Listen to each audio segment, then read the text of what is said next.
po, so 18 here, tanong ko lang bakit Orom ang unang fan group ng name ng SB19? Sa una nating video ay ibinahagi natin ang naging eksplanasyon at sagot ng mga dating o naunang 18. But anyway, mayroon pa rin po silang maraming sagot. Narito pong ibinahagi pa ng isang 18 fan na si Joanna Sikat. Ayon sa kanya, bali may dalawang official fandom names. Pre-viral era Orum, viral era between Orum and 18. Ang tawag po dyan ay NFWOLAC.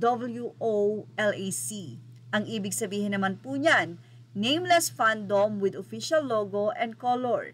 Then November 2, 2019 po nabuhay ang official fandom name na 18. 2021 naman nagkaroon ng logo ang 18 through voting sa mga submitted entries. Then, dahil doon sa mga komento na binasa natin, ilan sa mga 18 doon ang naalala kung bakit nagkaroon or nagbibiro sila minsan sa comment section kung makikita nyo na ang 18 ay 250 lamang.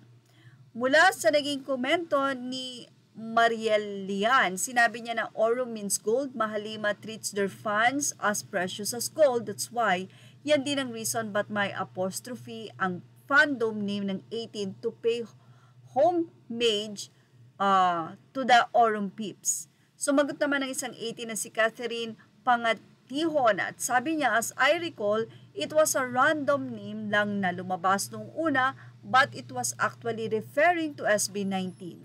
We found gold on SB19 so it's like a support name which fans name themselves na lang. At yung 250-18 na inside joke is andyan din ang simula yan.